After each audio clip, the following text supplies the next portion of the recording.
Surviving R. Kelly. Was it his fault?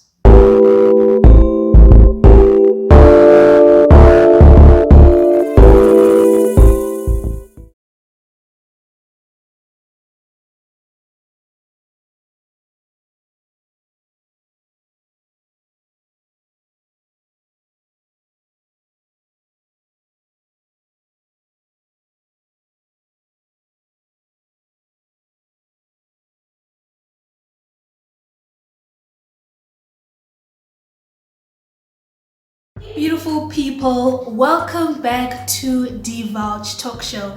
This is Thursday Thoughts with me, your host, Mabandi. Now, as you can see by the title of the video, today we are going to be talking about Robert Kelly, also known as R. Kelly. So, as you saw by the disclaimer, the purpose of this video is not to support what he did. It is not to say that what he did was good, but I do believe that he got what he deserves, and I do believe that he is serving his time and is paying for his sins. However, the purpose of this video is just to enlighten each and every one of us, including you who is watching, including myself, that there are certain things that people do in life, things that I do and things that you do, and this is because, or rather it was caused by childhood traumas and seeds that were planted by our parents or whatever that might have happened as children. And that is the reason why I decided to do this video. Many of you know, those of you who watch me, that at every Thursday Thoughts I always have my notes. I always just like to jot down my stuff so that I don't get lost, so that I keep making sense. I always wonder and I always question myself. I was actually questioning myself how these people do it, how they go 30 minutes talking eloquently without looking at their notes. So I need to do better. But anyway, so Robert Kelly did a lot. And I do understand the women that he caused pain. I do understand how they feel when it comes to abuse. I am a victim of abuse, and let me be specific and say emotional and verbal abuse that was caused by my father. So it's very difficult to heal from such. It's very difficult to come out of certain things like that. I mean, let's look at the women that Robert Kelly messed up. I watched the documentary and it is pathetic. I feel like those women did not deserve what they went through. He was just an animal and a monster that just did not think before he did whatever he did. However, I want to enlighten you guys just to say that the things that we do as human beings, as adults, as teenagers, whatever age you are, it is because of the seeds that were planted when you were a child, right? For example, if you are always violent, always lashing out at people, something happened when you were younger. A seed was planted. Probably you grew up in a household whereby shouting and violence is normal, and now that you're like an adult, you're just like, whoa, there's nothing wrong with shouting. If you're a person, on the other hand, who loves to show love, who is kind, that is because you went through love. You were loved growing up. Your parents showed you love, your mom, your dad, whatever it is. So everything that we do today, I am who I am because of what I was taught at a very young and a very tender age. Okay, so scientists state that a child's character is built from the age of 7, and some other scientists say from the age of 5. And this is because during this age, of course, the child's brain has developed enough to remember, has developed enough to understand. I mean, at 5 you can talk, you can speak, you can learn. That's when children start learning how to read and how to write. So that is a very, very sensitive age. Although there are searches that people do remember some things that happened in their life between the age of 2.5 years going up, of which that is obviously different from person to person. Personally, I fall under the range of the 5-year-olds, because I think everything from when I was 5 going up, I definitely remember. Everything before that, I don't remember. So it's a person to person thing. Having watched the entire video, I was bewildered. I was heartbroken.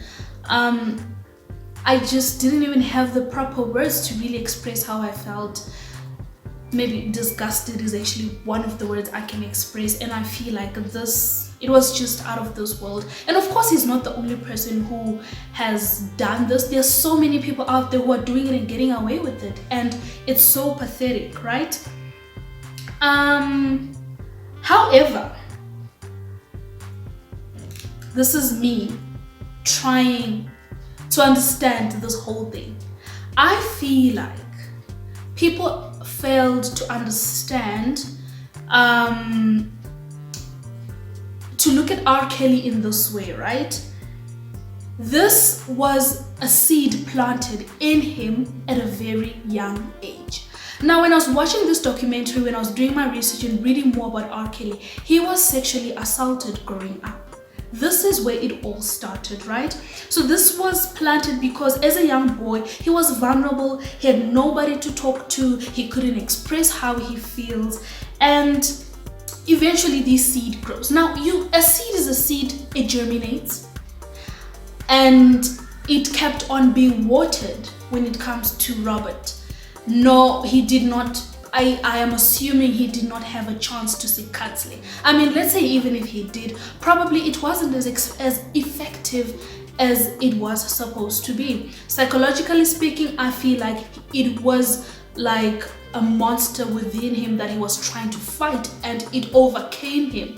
That is what I understand when it comes to R. Kelly. And you know, in the society, men are not allowed to really express themselves. As a man, if you are crying, as a man, if you are expressing your feelings and all those kind of things, you are regarded as weak. So looking at R. Kelly, he definitely grew up in that age whereby a boy, a man, you are not supposed to express. Whatever you go through, you keep quiet. And of course, we do have men, even until now, in 2022, whereby they are not very expressive when it comes to how they feel about certain things. So this is about R. Kelly. He was sexually assaulted. And it should start making sense to you that this thing grew up with him. He could not, nothing was done to kill or to destroy that seed that germinated, which led to him doing all those crazy things that he did. Okay. So many times we always tell women to leave, let's say, abusive relationships, report the abuser to the police, and yet we fail to try and understand why is this person being abusive. And take note, it's not only men who abuse, there are abusive women as well. Why, like I said earlier, why are you violent? There's something that happened to you when you were younger. If you grew up seeing your father beating up your mom, you are obviously going to do the same thing if it is not dealt with, if you don't even choose to deal with it. So things happen in our lives. We grow up seeing things happen to our parents. We grow up being told stuff. I mean, bullying is one of the things that could also manifest certain things that we start doing as adults, right? And so the question that we need to start asking ourselves as society is to why is this person being like this? Why is this person a sex addict? Why is this person an alcoholic? Why is this person always judgmental? Probably they grew up being judged. Now they feel like it's normal to judge people and judging themselves. Okay. There is something that I came across when I was doing my research, and I think it's very important that I specify and I read everything so that you guys can understand. I'm gonna read everything, and then we're just gonna move on to the next statement or the next thing that I want to talk about. Kelly said members of his household would act differently when his mother and grandparents were not home. From age 8 to 14, he was sexually abused by an older female member.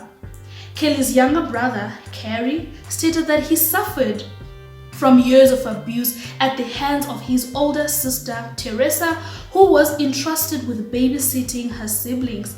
Carrie stated that although their older brother Bruce was spared and allowed to play outside, both he and Kelly were punished at separate times indoors by Teresa, who refused to acknowledge the abuse when confronted years later.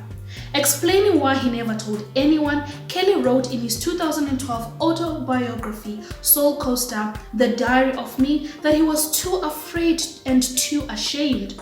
Around age 10, Kelly was also sexually abused by an older male who was a friend of the family.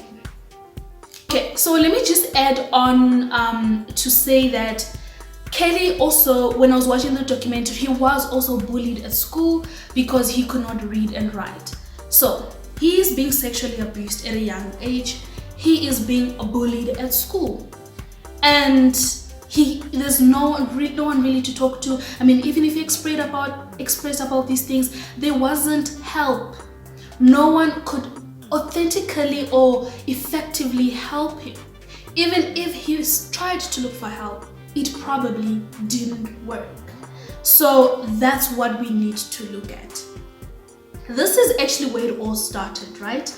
And this caused him now to project all those things onto these young innocent women that we read about and that we see on the Surviving R. Kelly Netflix documentary. So people who were close to R. Kelly mentioned that he eventually started visiting this high school called Kenwood in search of young women. Now during this time, because now Robert is obviously expanding his career, he is the ish, everyone knows who R. Kelly is, the amazing voice, the beautiful talent that he has. And usually when someone is becoming that icon, he is everyone's favorite.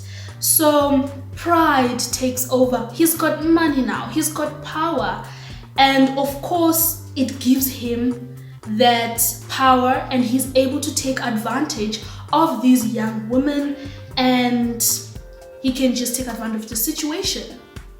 At this point, of course he knows that he's powerful. Of course he knows that society loves him, and a parasocial relationship is formed at this point. If you don't know what is a parasocial relationship, go check out my video about parasocial relationship. This is actually something very normal. When someone becomes an influencer, when someone becomes an icon, when someone becomes society's favorite, all they see in that person is good, right? It's good. They just love this person. Even if people hear bad stuff about this person, they will not believe it because you are a fan, you love this person. So a parasocial relationship is definitely formed. So I'm not gonna delve into much detail. However, I will pinpoint a few things that I learned from watching the documentary. So every woman who survived the abuse mentioned these things. You had to ask for permission to eat or use the toilet. Now, I wasn't surprised because I'm like, okay, this person was abused.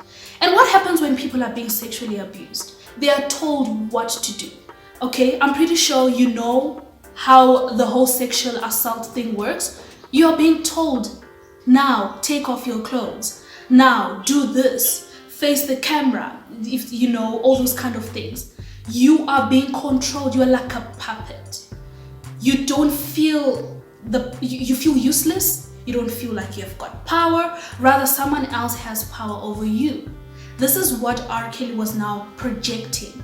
He was now how he felt. That's how he wanted these women to feel, and that's exactly how they felt. Because at one point in his life, someone had power over him. Now that he's got power over people, he wants to exploit, he wants to use that power to destroy young women. And at this point, he's not even thinking of how bad. I mean, of course, he probably had a conscience. We are all human, we have a conscience. But pain makes us to do certain things, and we just don't listen to that inner voice that is telling us to do the right thing, or the inner voice that is telling us to stop doing these bad things. Everyone now is traumatized. These women are traumatized. R. Kelly wants to be worshipped because he wants to feel better about himself. One thing about pain, you guys, like I'm talking from even experience when I mentioned earlier that I was emotionally and verbally abused, even mentally abused, is that pain. To a certain extent, you will project those things onto someone else. And I'm speaking from experience. It takes it just takes, I don't know what it takes for you to actually come to a place where you're like, whoa, I am being toxic and I need to tone it down and I need to seek help. Because one thing about pain, as human beings, it's natural. We don't want to feel pain. We would do anything in our power to numb it. And in this case, R. Kelly was numbing it. He wasn't taking it away. He was numbing it. And when you want to numb a pain and not actually work on taking it away, it becomes a problem, especially when, numbing is a problem. You're not going to do anything right. It's just the same thing as excessively drinking lots of alcohol, smoking a lot because you're in pain. It doesn't work. You need to take the steps to actually try to get rid of the pain and allow yourself to feel that, and just give yourself, your body, your mind, your emotions time to heal from all those kind of things. Andrea is also one of the ladies who was R. Kelly's wife, and she also expressed some of the things that she went through. And I'm telling you, when she talks about her as a wife and the things she went through, it's just not good. It's honestly not good, and she truly just deserves the healing process that she needs. So everything that I am talking about regarding R. Kelly is just to enlighten you guys that there is always a seed, there's always a foundation, there is always a root, there's always a beginning to everything. Everything. And that does not mean that it's our fault. Sometimes it's not our fault. The fact that Robert was sexually abused is not his fault. However, if you go through those things, do not try and start projecting and becoming toxic. Yes, it's not your fault that you went through those things, but it is your responsibility to try and heal from those things, to try and become a better person. That's what I believe. And please take note that this video is not to say that what R. Kelly did was good. He truly deserves to be in prison. But I just wanted you guys to see that everything that people do comes from a place of pain, or some of the things that they experienced, and it is in our power just to try and understand and just to help each other out. If you know someone who's going through those things, at least let them get therapy, let them get counseling if they need to open up to somebody that they trust. I believe that is a good step. And I hope this video was enlightening. I truly and I really hope that I made sense, and I really hope that you guys enjoyed. Let me know in the comments below what you guys think. Let me know. You guys can add something. You guys can tell me, no, you were wrong. If you guys have any other topic suggestions as well, I would really and truly appreciate it if you guys just, let me know. So thank you guys for watching, and see you guys next time.